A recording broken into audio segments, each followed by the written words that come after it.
Hello coding stars, welcome back. In this class we will discuss C program architecture.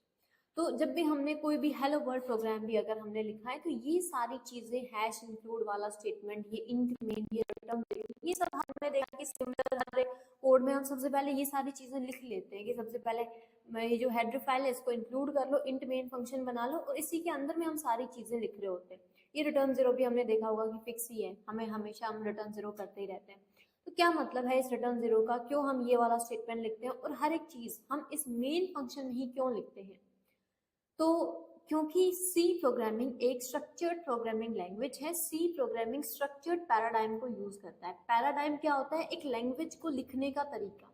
जैसे हमारे पास grammar होती है, हम लोग इंग्लिश का जो भी सिंटेक्स हम लिखते हैं, सिंटेक्स यानी कोई भी स्टेटमेंट, कोई भी सेंटेंस हम लिखते हैं, तो उसके लिए हम इंग्लिश ग्रामर को फॉलो करते हुए वो एक स्टेटमेंट, हम एक सेंटेंस हम बना रहे होते हैं। वैसे हिंदी का अपना ग्रामर है, तो सेम एज जो प्रोग्रामिंग लैंग्वेजेस हैं इनकी ग्रामर को हमने नाम दे दिया पैराडाइम, यानी कि इनको लिखने का जो तरीका है उसी को हमने कह दिया पैराडाइम। तो सी प्रोग्रामिंग लैंग्वेज जो है वो स्ट्रक्चर्ड बेस्ड है, यानी कि इसके अंदर में हम जो भी कुछ चीज लिखेंगे वो फंक्शन ब्लॉक में ही क्लोज करके हम सारी चीजें लिख रहे होते हैं। तो इसी वजह से हम सारी जो चीजें हैं वो फंक्शन ब्लॉक के अंदर में ही लिखते हैं। मेनली ग्लोबल वेरिएबल हो गया, किसी फंक्शन का प्रोटोटाइप हो गया, या कोई प्री प्रोसेसर हो गया, ये तीन चार चीजें ऐसी हैं जो कि हम फंक्शन ब्लॉक से बाहर हम डिक्लेयर कर रहे होते हैं, बट इनके अलावा हम हर एक चीज फंक्शन ब्लॉक के अंदर में ही लिखते हैं। बट ये जो फंक्शन है हम हमेशा मेन ही फंक्शन क्यों यूज कर रहे हैं? बिल्कुल जरूरी नहीं है कि आप अपना कंप्लीट कोड एक ही फंक्शन ब्लॉक में लिखे। सी प्रोग्रामिंग में हम काफी सारे फंक्शंस यूज कर सकते हैं अलग अलग ऑपरेशन परफॉर्म करवाने के। हम मल्टीपल फंक्शंस को यूज कर सकते हैं। जैसे मैंने एक फंक्शन बनाया वॉइड फन, तो फंक्शंस को हम डिस्कस करेंगे जब हम फंक्शन वाले पे आएंगे, बट अभी के लिए हम अपना जो कोड है वो कंप्लीटली मेन फंक्शन में ही क्यों लिखते हैं। और क्या हो अगर मैं इसका नाम मेन से चेंज करके हम कैपिटल MAIN कर दें, या फिर हमने इसका नाम फन कर दिया, या कुछ भी XYZ कुछ भी अगर हम इसका नाम रख दें तो क्या होगा? तो देखो इसके पीछे रीजन ये है कि हम हमेशा ही मेन फंक्शन क्यों लिख रहे होते हैं। तो जब भी हमारा सी लैंग्वेज का ये जो डॉट सी फाइल है जिसको हम सोर्स कोड कहते हैं, ये जो कोड हमारा लिखा हुआ है जो कि अभी तक कंपाइल नहीं हुआ है, इसको हम कहते हैं सोर्स कोड। तो ये जो सोर्स कोड है इससे जब एप्लीकेशन फाइल बनेगा, तो एप्लीकेशन फाइल जब एग्जीक्यूट होता है तो उसको एग्जीक्यूट करवाने के लिए जो रेस्पॉन्सिबल होता है वो होता है मेन फंक्शन। यानी कि जब भी हमारा कोड एग्जीक्यूट होगा तो उसका जो स्टार्टिंग पॉइंट है एंड जो एंडिंग पॉइंट है दैट इज मेन फंक्शन। तो जब भी हमारा कोड एग्जीक्यूट होता है, एप्लीकेशन फाइल बनाने के लिए लिंकर जो है मेन फंक्शन को सर्च करता है और मेन फंक्शन को हमारे जो एप्लीकेशन फाइल है उसका मेन पॉइंट बनाता है। इसी वजह से हमारा जो कोड है सी लैंग्वेज का, या अदर लैंग्वेजेस में भी आप देखेंगे आगे C++ में, जावा में भी आप देखेंगे कि मेन फंक्शन तो आपको मिलेगा ही मिलेगा। तो मेन एक यूनिवर्सल नेम है, ठीक है। तो हम हमेशा, अगर मैं पूछूं कि ये फंक्शन यूजर डिफाइन है या प्री डिफाइन है, प्री डिफाइन और यूजर डिफाइन में क्या डिफरेंस है? कि यूजर डिफाइन जिसको हमने डिफाइन किया हो, जैसे मैं यहाँ एक फंक्शन लिखूं void फन नाम से मैंने कोई फंक्शन बना दिया, और जैसे ये printf है, printf भी एक फंक्शन है, तो ये printf पहले से डिफाइंड एक फंक्शन है। So this is predefined function and this fun will be user defined function, इसको हम बनाने वाले हैं। बट अगर मैं पूछूं कि मेन फंक्शन यूजर डिफाइन है या प्री डिफाइन है, तो obviously this main function is also user defined function, क्योंकि इसका जो बॉडी है वो हम ही डिजाइन कर रहे हैं। यहाँ हमने ही खुद से एक नाम का वेरिएबल हमने यहाँ क्रिएट किया, हमने खुद एक printf यूज किया जिसके थ्रू हम हेलो वर्ल्ड को प्रिंट करवा रहे हैं। बट ये जो मेन जो नाम है, फंक्शन नेम है, ये प्री डिफाइंड है। और हमारे कोड के अंदर में आप इस कोड में आप कितने भी मल्टीपल फंक्शंस यूज कर लें, बट एटलीस्ट एक फंक्शन मेन फंक्शन होना ही होना चाहिए, एक फंक्शन का नाम मेन होना ही होना चाहिए। जब नेक्स्ट क्लास में जब हम डिस्कस कर रहे होंगे कि हमारा सी जो कोड है, जो सोर्स कोड है, डॉट सी फाइल है, उससे किस तरीके से एप्लीकेशन फाइल बनता है, तो आपको और बेटर तरीके से समझ आ जाएगा। बट अभी के लिए हम मेन फंक्शन को क्यों यूज करते हैं? Because main function is starting and ending point of dot C files, या हम कह सकते हैं कि डॉट जो सी लैंग्वेज को यूज करके जितने भी एप्लीकेशन फाइल्स बनती हैं उन सब का स्टार्टिंग, उन सब के लिए रेस्पॉन्सिबल कौन होता है उनको एग्जीक्यूट करवाने के लिए, दैट इज मेन फंक्शन। तो मेन फंक्शन बेशक यूजर डिफाइंड फंक्शन है, बस इसका जो नाम है MAIN, ये हमें एज इट इज लिखना है। ये नेम यूजर डिफाइंड, ये नेम प्री डिफाइंड है। ओके, तो हम ये इंट क्यों लिखते हैं यहाँ, और ये जो रिटर्न जीरो है ये हम क्यों लिखते हैं? तो जब हम फंक्शंस पढ़ेंगे तो हम समझेंगे कि ये जो इंट हम वॉइड लिखते हैं, हम इंट लिखते हैं, कैर, डबल, ये सब जो हम यहाँ लिख रहे होते हैं, this is return type of any function. जैसे मैंने ये फंक्शन बनाया, यहाँ मैंने लिखा वॉइड, अगर यही मैं कैर लिख दूं तो ये होता है रिटर्न टाइप, कि जब भी हम उस फंक्शन को कॉल करेंगे तो वो किस टाइप का वैल्यू रिटर्न करेगा। तो यहाँ पे जो मेन फंक्शन है ये रिटर्न कर रहा है zero with return keyword, zero return कर रहा है। एंड जीरो किस टाइप का वैल्यू है? ऑब्वियसली इंटीजर टाइप वैल्यू है। इसी वजह से मेन फंक्शन का रिटर्न टाइप हमने क्या लिखा हुआ? इंट। वहीं अगर हम इसको वॉइड कर देंगे तो हमें यहाँ पे इस रिटर्न स्टेटमेंट को लिखने की जरूरत नहीं पड़ेगी, हम कुछ भी रिटर्न नहीं करेंगे। तो अगर आपको किसी भी फंक्शन से जिस टाइप का वैल्यू रिटर्न करवाना है वही उसी डेटा टाइप को हम यहाँ यूज कर रहे होते हैं as a return type. Okay, तो अगर हमने लिखा इंट, तो इंट जब भी हम लिखते हैं मेन फंक्शन से हम जीरो ही क्यों रिटर्न करते हैं, इसका क्या मतलब है? तो अगर मैं आपसे पूछूं कि जब भी कोई फाइल एग्जीक्यूट होती है या जब भी कोई एप्लीकेशन एग्जीक्यूट होती है, तो वो कहाँ एग्जीक्यूट होती है? ऑब्वियसली जब भी ये जो डॉट सी फाइल है, जो सोर्स कोड है, इससे एप्लीकेशन फाइल बनाया जाएगा तो वो बनेगा hello डॉट exe, क्योंकि अभी hello डॉट सी है, फिर बन जाएगा hello डॉट exe। और डॉट exe हमें पता है विंडोज की एप्लीकेशन फाइल्स का एक्सटेंशन है, राइट? तो ये जो विंडोज डॉट exe होगा ये कहाँ सेव्ड होगा? ऑब्वियसली सेकेंडरी मेमोरी के अंदर में। और जब भी हम इसको डबल क्लिक करके ओपन करेंगे तो ये कहाँ लोड किया जाएगा? प्राइमरी मेमोरी के अंदर, यानी कि रैम के अंदर में।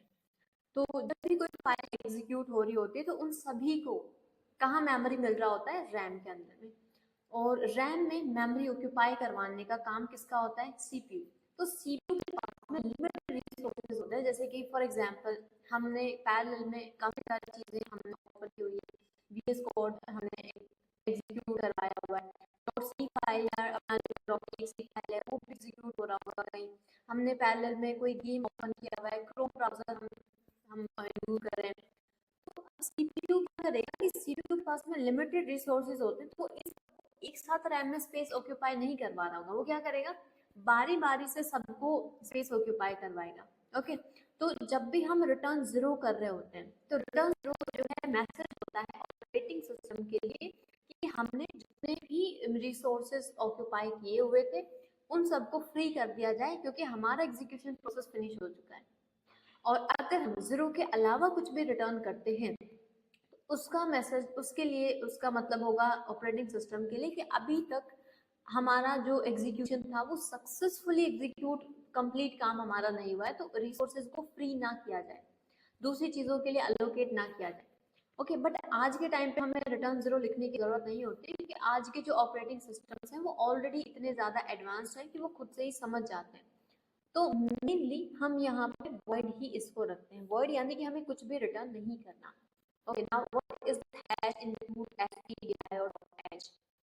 तो हमने पढ़ा था आइडेंटिफायर्स, एंड आपको रूल याद होगा आइडेंटिफायर्स का, कि आइडेंटिफायर एक ऐसा टोकन है जिसके बारे में कंपाइलर नहीं जानता, राइट? और आइडेंटिफायर में क्या क्या आता है? कोई वेरिएबल हो सकता है, कोई फंक्शन हो सकता है। तो जब भी हम किसी वेरिएबल को यूज करते हैं तो हम पहले उसको डिक्लेयर करते हैं। मैंने यहाँ लिखा x और x को मैं 10 असाइन करने की कोशिश कर रही हूँ, तो एरर एरर क्या कह रहा है? आइडेंटिफायर x इज अनडिफाइंड, कि आप पहले इसको डिफाइन किया रहे, आप डिफाइन करें बाद में आप इसको यूज करें। अगर मैंने यहाँ एक integer type x variable declare कर दिया, अब वो एरर जो है रिमूव हो गया। तो सेम एज जो फंक्शंस होते हैं वो भी आइडेंटिफायर्स ही होते हैं, क्योंकि इनका नाम भी हम खुद ही रख रहे होते हैं, तो इनका भी एक डिक्लेरेशन स्टेटमेंट होता है जिसको हम प्रोटोटाइप कहते हैं। तो ये जो फंक्शन मैंने बनाया है इसका भी हम प्रोटोटाइप लिखेंगे, इसका भी हम डिक्लेरेशन स्टेटमेंट लिखेंगे, बट अभी के लिए हम इसको हटा देते हैं। बात करें इस वाले फंक्शन की, तो printf is also pre defined function. तो ये जो फंक्शन है ये प्री डिफाइंड है, तो इसका जो प्रोटोटाइप है वो हमने तो नहीं लिखा, यानी प्री डिफाइंड है, यानी कि हम थोड़ी लिखेंगे, ये पहले से डिफाइंड होगा। तो इसका जो डिक्लेरेशन स्टेटमेंट है या जो इसका प्रोटोटाइप है वो कहाँ लिखा हुआ है? वो लिखा हुआ है किसी ना किसी हेडर फाइल के अंदर में। तो जितने भी हम प्री डिफाइंड फंक्शंस यूज करते हैं उनका डिक्लेरेशन स्टेटमेंट किसी ना किसी हेडर फाइल के अंदर में होता है। डॉट एच जिसका भी एक्सटेंशन हो उसको हम कहते हैं हेडर फाइल। ओके, तो हैश इंक्लूड हमारे पास एक प्री प्रोसेसर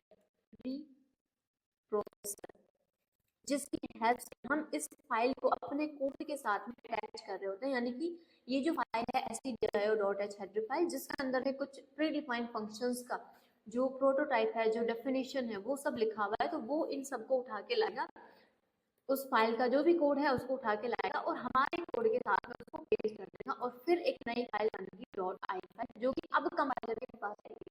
तो जब ये कोड फाइल, ये जो .i फाइल है, जब ये कंपाइलर के पास आएगी तो कंपाइलर को इस फंक्शन का जो प्रोटोटाइप को पहले ही मिल रहा होगा, इसका डिक्लेरेशन स्टेटमेंट उसको पहले ही मिल गया होगा।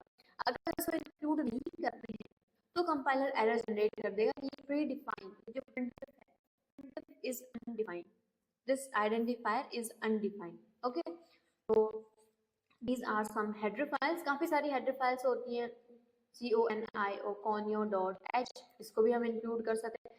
ये जो नाम तो इतना ही है conio.h, ये हम एंगुलर ब्रैकेट यूज करते हैं उसको एनक्लोज करने के लिए। तो हमारे पास एक और सेपरेट टॉपिक है प्री प्रोसेसर नाम से, जिसमें हम सभी प्री प्रोसेसर्स को पढ़ेंगे, जो कि मेनली 4 टाइप होते हैं, जिसमें से एक होता है हैशिंग।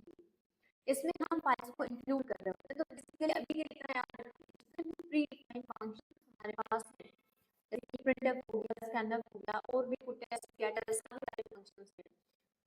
उन फंक्शंस को अलग अलग हेडर फाइल्स के अंदर में डिफाइन किया हुआ है। तो अगर हमें उन फंक्शंस को यूज करना है तो पहले उनका हेडर फाइल हमें अपने कोड के अंदर में इंक्लूड करना होगा, अदरवाइज कंपाइलर उसको नहीं समझ पाएगा।